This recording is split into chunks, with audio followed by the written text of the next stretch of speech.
ብልጽግና ህገ መንግስቱን ሊቀይር ነው። ጠቅላይ ሚኒስትር አብይ አህመድ ትላንት በተጀመረው ሀገራዊ ምክክር መክፈቻ ላይ በአገሪቱ ህገ መንግስት ላይ ማሻሻያ ሊኖር እንደሚችል ፍንጭ ሰጡ። የመጣ ሁሉ የሚቀደው ህገ መንግስት አብቅቶለታል። ጠቅላይ ሚኒስትር አብይ አሜሪካን በዋቢነት ጠቅሰው ኢትዮጵያ ዘላቂነት ያለው ህገ መንግስት ሊኖራት እንደሚገባ ተናገሩ። የቀይ ባህር ጉዳይ የሸፍጥ ውጤት ነው። ኢትዮጵያ ቀይ ባህርን ያጣችው በውስጥ ስንፍናና ባልተመረጠ መንግስት እንደሆነ ተጠቆመ። በኢትዮጵያ ሰማይ ላይ የሚያንዣብቡ አሞሮች ተጠንቀቁ። ጠቅላይ ሚኒስትሩ በኢትዮጵያ ጥቅማ ጥቅሞች ላይ የሚያንዣብቡ የውጭ ኃይሎችን አስጠነቀቁ። 4 ዓመት ተመካክረናል። ወደፊት የሚመጣ ስርዓት 8 ዓመት ሳይመካከር መቀየር አይቻልም። የህገ መንግስት ማሻሻያ ከተደረገ በኋላ የሚደረግ ለውጥ ቀላል እንደማይሆን ጠቅላይ ሚኒስትር አብይ ገለጹ።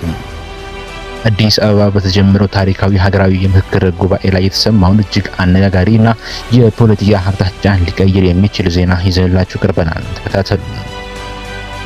በኢትዮጵያ የፖለቲካ ምህዳር ውስጥ ያለው ሽኩቻና ሰጣ ገባ በተነከረበት በዚህ ወቅት ጠቅላይ ሚኒስትር አብይ አህመድ በቀጥታ ህገ መንግስቱን በመንካት አዲስ አጀንዳ አስቀምጠዋል።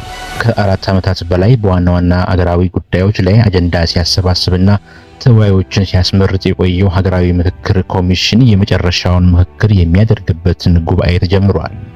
በጉባኤው መክፈቻ ላይ ንግግር ያደረጉት ጠቅላይ ሚኒስትር አብይ አህመድ የአሜሪካ ህገ መንግስትን የረቀቀበትን ሁኔታና በአገልግሎት ላይ የቆየበትን ጊዜ በዋቢነት በመጥቀስ ኢትዮጵያም ለዘላቂነት ያለው የሚያስማማ ህገ መንግስት ሊኖራት እንደሚገባ ገልጸዋል።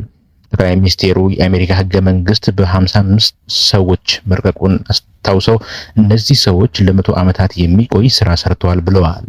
አክለውም የኛ 4000 ሰዎች እነሱ በተሻለ ጊዜ ይበልጥ ልባም ሆኖ ሁሉን ወገን መላው ኢትዮጵያን የሚሰበስብ ምክክር ቢያደርጉ በቀጣይ የሚኖረን ህገ መንግስት ከዚህ ቀደም እንደለመድነው የመጣ ሁሉ የሚቀደው ሳይሆን እኛ በ4000 ጀምረናል። በ10000 ምክክር ሳያደርግ አንድም ሰው መቀየር አይችልም ማለት ነው ሲሉ ተናግረዋል። ይህ ንግግር በኢትዮጵያ ፖለቲካ ውስጥ አሁን ያለውን ውጥረት እና መከፋፈል ከግምት ውስጥ ሲገባ የጠቅላይ ሚኒስትሩ ህገ መንግስት ማሻሻያ ፍንጭ ትልቅ ጥያቄዎችን የሚፈጥር ነው። 4000 ተሳታፊዎች በሚገኙበት በዚህ ጉባኤ ላይ ከ3 አስርት ዓመታት በላይ በስራ ላይ የቆየው አገሪቱ ህገ መንግስት ጉዳይ በአጀንዳነት ከተካተቱት አንዱ ሲሆን የጠቅላይ ሚኒስትሩ ንግግርም ማሻሻያዎች ሊኖሩ እንደሚችሉ የተጠቆመ ሆኗል። ከዚህ ሀገራዊ ምክክር በመነሳት በሚደርሰው ውጤት መሰረትም በህገ መንግስቱ ላይ መሻሻያ ከተደረጉ በኋላ የሚደረግ ለውጥ ቀላል እንደማይሆንም ጠቅላይ ሚኒስትሩ እኛ 4 ዓመት ተመካክረናል፣ ወደፊት የሚመጣ ስርዓት 8 ዓመት ሳይመካከር መቀየር አይችልም ማለት ነው ብለዋል። ይህ በእንዲህ እንዳለ ጠቅላይ ሚኒስትር አብይ በኢትዮጵያ ውስጥ ያለ የፖለቲካ ሽኩቻና አለመረጋጋት ከውጭ ኃይሎች ጋር የተያያዘ እንደሆነ ጠቁመዋል። ኢትዮጵያ ውስጥ ኮሽ ሲል እያደፈጡ የሚነቁ የዘመናት ያልተቋረጠ የጠላትነት ስሜት ያላቸው ሀገራት መኖራቸውን ተናግረዋል።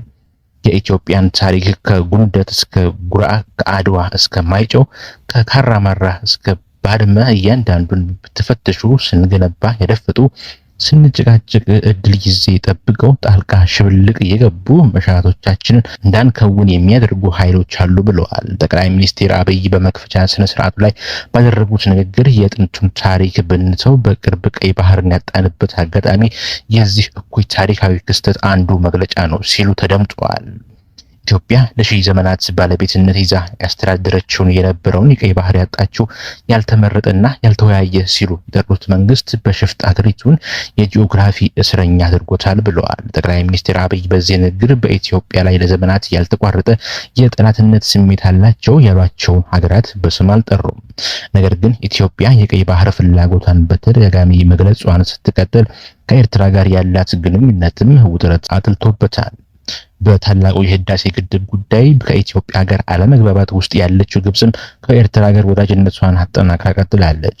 ኢትዮጵያ ለሺህ ዘመናትን ያስተዳደረችውን ባለቤትነት የያዘችውን ለራሷም ለአካባቢውም መጠቀሚያ የኖረችውን ቀይ ባህር ያልተመረጠ መንግስት ያልተወያየ መንግስት በሽፍጥ ኢትዮጵያን የጂኦግራፊ እስረኛ እንዲያደርግ ያደረገበት ዋና ምክንያት በውስጥ ያለን ስንፍና እንጂ የኢትዮጵያን መሻትና ጥቅም ማስቆም የሚችል ኃይል ስለሚኖር አይደለም።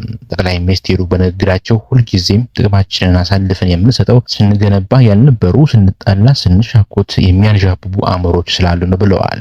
በኢትዮጵያ ሰማይ ላይ ለሚያንዣብቡ አሞሮች በማለት ባስተላለፉት መልእክትም ከብቱን መርጠን የምንገዛ እኛ ነን፣ የቅርጫውን ባለቤት የምንወስን እኛ ነን። የተረፈንን የምንፈልገውን ካልሆነ በስተቀር የትኛውም አሞራ ከየትኛውም የምርጫ መደብ ላይ አንዲት ኪሎ ስጋ መውሰድ እንደማይችል ላረጋግጥላችሁ ፈልጋለሁ። ኢትዮጵያ ውስጥ ፖለቲካ በኃይለ ቃል ጀምሮ በኃይለ ቃል ያጠናቅቃል ያሉት ጠቅላይ ሚኒስቴሩ ይህንን ስብራት ለአንዴና ለመጨረሻ ጊዜ ማቆም ያስፈልጋል ሲሉ ለተገኙ እንግዶች አሳስበዋል። ኢትዮጵያ ለዘመናት በችግሮች ውስጥ ጸንታ ለመቆየቷ ሚስጥሩ ሽምግልናና ንግግር፣ ይቅርታና ካሳ መሆናቸውን ጠቅሰው ይህም የንግግርና የይቅርታ ባህል ኢትዮጵያን አጽንቷታል ሲሉ ለተሰብሳቢዎች ተናግረዋል። ይህ የዛሬ ፖለቲካ ትንታኔያችን ነበር። በኢትዮጵያ እየተካሄደ ስላለው የታሪካዊ የምክክር ሂደትና ስለ ጠቅላይ ሚኒስቴሩ ንግግር ምን ያስባሉ? የህገ መንግስት ማሻሻያ ሀሳቡ አገሪቱን ወዴት ይወስዳታል ብለው ይገምታሉ? አስተያየቱን ከታች ባለው የኮሜንት ሳጥን ውስጥ ያካፍሉን። እንደዚህ አይነት የዜና ትንታኔዎችን እንዳያመልጦት ቻናላችንን ሰብስክራይብ ማድረግ እና የደወል ምልክቷን መጫን አይርሱ። ሰላም።